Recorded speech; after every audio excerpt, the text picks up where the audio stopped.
Magandang Lunes sa inyong lahat, no? Narito na naman po tayo sa updates from The Hague, no? May mga importanteng developments po sa kaso ni Tatay Digong, no? Unang-una, yung hinain ng mga abogado ni Tatay Digong para ma-disqualify yung dalawang huwes, yung isang taga-Africa at isang taga-Latin America, dahil sila nauna nang nagdesisyon na ipagpatuloy ang preliminary investigation dahil may jurisdiction ng ICC, ay nahihain nga po ng mga abogado ni Tatay Digong.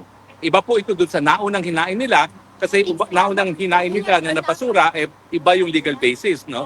Ang sabi ng korte, yung legal basis ng nauna ay kapag voluntary disqualification, yung West mismo ang gusto mag-recuse. Pero itong ginawa nila ngayon, kung partido naman ang gusto mag-recuse, no? Now, ang development po dyan ay binigyan ng hukuman ang prosecution, pati na yung dalawang West, taga-Africa at taga-Latin America, ng hanggang 22 May para sumagot at magkomento. Mabilis po yun, no? Kasi ilang araw lang, pinapakomento na sila. No? At importante nga po yan kasi kapag sinangayunan ng hukuman na walang jurisdiction, ibig sabihin, uwi na si Tatay Digong. No? Hindi na natin kinakailangan antayin ng Setyembre. Pero kapag sinabi nila may jurisdiction, tutuloy ang kaso. No? At tutuloy tayo doon sa Setyembre na confirmation of charges. Pero dati-dati na po natin sinasabi yan, wala talagang jurisdiction ng hukuman dahil sangayon sa Rome Statute, kinakailangan magsimula ang hukuman ng paglilitis sa pamamagitan ng preliminary investigation sa loob lamang ng isang taon matapos magbitiw ang isang bansa.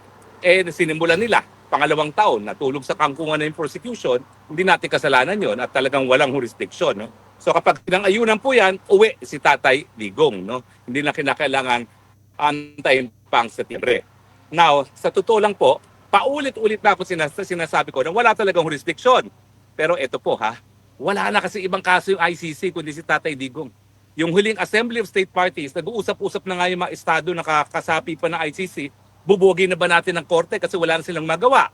Ayan.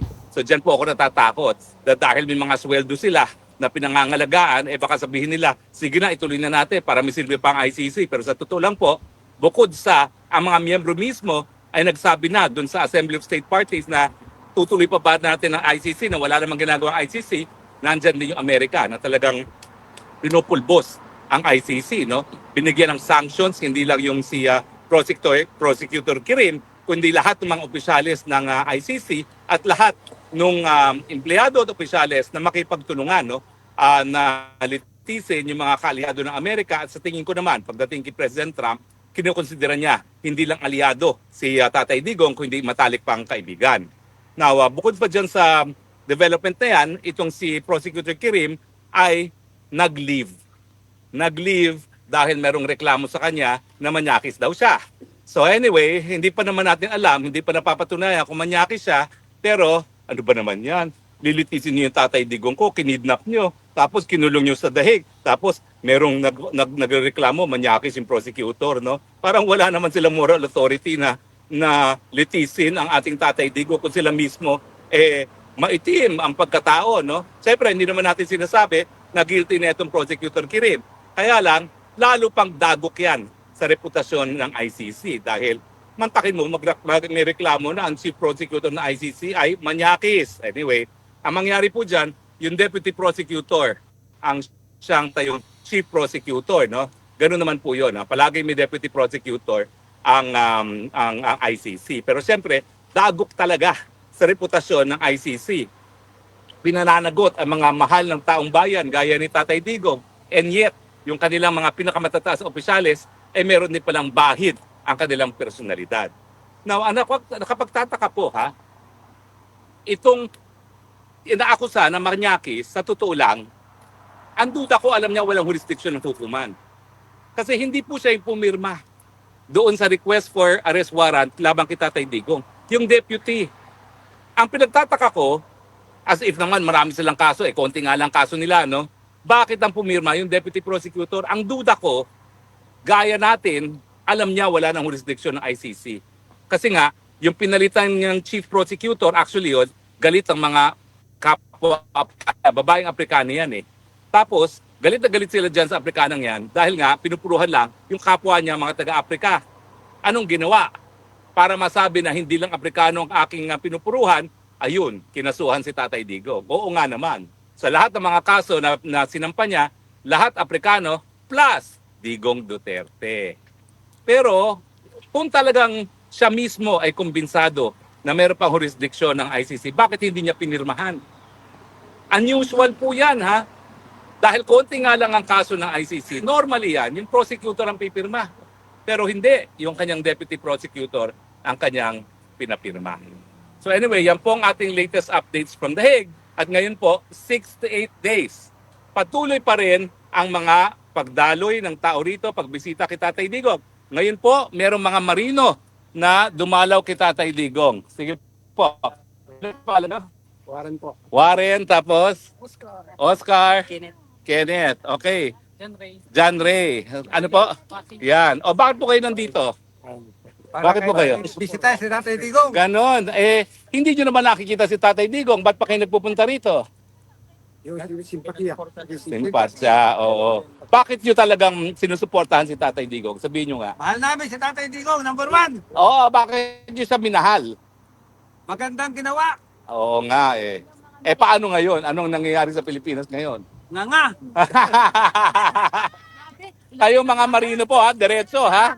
Basta marino, diretso, nga. Okay. At meron din tayo mga iba pang kasama, mga taga Ireland.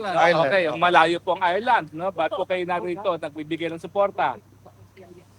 Nahawa na kayo sumagot. Kahiyaan po sila. Para supportahan si Tatay Digong na para ibalik ng Pilipinas para gumanda ulit ang takbo ng ating kabuhayan doon. Oo nga, nasa loob po niya, Tatay Digong. Ano mensahe niyo kay Tatay Digong? Sana wish ko makabalik siya ng mas maaga pa sa buwan na ito o next month. Pwede lang. Oo nga. Well, inaasahan naman natin. Kayo po mga taga, malayo rin po ito ha, Berlin. Berlin. Ano pong pangalan niyo? Mga taga Berlin. Yeah. Si Oo. Nora at saka si Lilor. Ano pong mensahe niyo kay Tatay Digong? Nandun We siya. love Tatay Digong. Kay Okay. Tatay Digong, alam namin makakalabas ka. Mag-pray kami palagi. para Yes. sa'yo. Kasi, Support. Bakit nyo ba napamahal sa inyo si Tatay Digong? kasi marami siyang, within 6 years niya as president, kumanda naman talaga ang Pilipinas. Hindi naman niya hinangad na magpapatay ng mga drug lord kasi nakakasira naman talaga yan sa mga kabataan.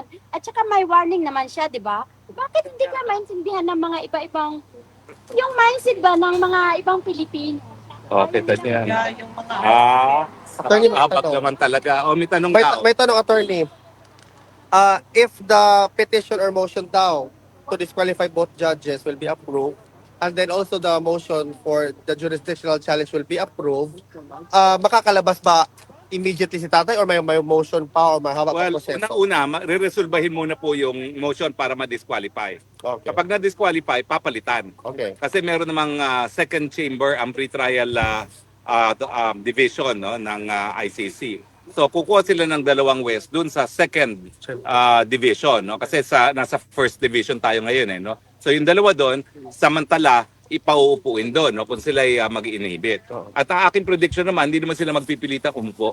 Okay. Kasi masama naman ang magiging reaksyon ng tao sa kanila. Bakit sila nagpipilitan? Totoo naman, nagkaroon na sila ng nauna ng desisyon Okay. na merong jurisdiction na hukuman. No? So, yun po. No? Pag nabuo na yung tatlo, kapag na-approve nga yung disqualification, saka pa lang sila magdedesisyon pagdating doon sa issue ng jurisdiction. Now, kung hindi ako nagkakamali, kailan nga mabinigyan ng ang prosecution na magkomento doon sa lack of jurisdiction? Parang Hunyo A1 ata, no? Parang Hunyo A1, kung hindi ako nagkakamali, yung binigay na panahon para sumagot yung prosecution doon sa ating motion na walang jurisdiction ang ICC. Pero attorney, also the prosecution is asking the court Oo nga pala. Oo. Alam nyo, Yung binigyan na kasi ng final deadline ng hukuman yung presentation. bibigay abiso kung sino yung mga tatayong testigo kay Tatay Digong. Oo. Ang sabi nila, hingi pa rin sila ng panahon dahil hindi pa nila napapangalagaan ang safety daw ng mga witnesses. Dapat wag nang pagbigyan yan. Mantakin ninyo, 6 to 8 days na nakakulong si Tatay Digong, di pa niya alam kung ano yung ebidensya laban sa kanya. Di ba lahat tayo, we have a right to confront our accusers? Bakit 6 to 8 days na ayaw pa rin nila ilantad kung sino yan? Siguro kaya ayaw nila ilantad, alam nila mga sinungaling. Di ba? Ano kinatatakot nila? meron daw banta sa buhay. Anong banta sa buhay? Bangag ngayon nasa Pilipinas na nagpakulong, napakidnap kay Tatay Digong. Susuportahan nila talaga at poprotektahan nila yung mga nagsisinungaling na testigo laban kay Tatay Digong. O, di ba? Nakalimutan ko nga pala, humingi sila ng panahon at sana naman hindi bigyan ng panahon kasi hindi na tama, hindi na makatarungan. 68 days now, hindi pa na papatunayan nagkasala, nakakulong, tapos gusto pa nila mas matagal na panahon. Samantalang karapatan naman ng akusado malaman kung ano yung mga paratang laban sa kanya at ikompronta kung sino yung mga tumatayong testigo laban sa kanya. Attorney, also following up to that, sinabi nila na is this also an indication na baka wala nga talagang witness na may presenta? Ay hindi ko alam, basta ang akin, insecure sila, takot sila doon sa kanilang mga testigo. Kasi baka mamaya nagsisinungaling. Ako may isang alam, sigurado ako na nagsisinungaling dyan. Meron daw siyang mga linibing na mga biktima ng mass murder. Hinukay namin yun, ha? Ang nakita namin, buto lang ng aso. Tapos dadali pa rito. At ang balita ko, kasama ko ngayon sa Hague. Kaya lang siya, all expenses paid for by the court. Ako nakikitira. Di bale, masarap naman ang luto ni Mami Janet. Bahala sila sa gawin. At saka masarap ang luto ng mga seaman natin. No? Correct. Di ba nanalo si Mayor ng Mayor. Mayor. narinig namin sa news na siya pinahintulutan ng government ng Netherlands na manumpa sa embassy natin. Ang mangyayari po, papapasukin yung Consul General sa kulungan. Okay. Papapasukin po siya. Pero hindi po pwede ipagkaitiyan. Kasi hindi pa naman po napatunayan nagkakasala si Tatay Digong. So, at saka, wala po sa Rome Statute to disqualification from public office. Wala pong ganung parusa sa Rome Statute. Attorney, on a different note, sabi nila, there's a question raised na with regards to the prosecution team ng impeachment case ni Vice President Inday Sara.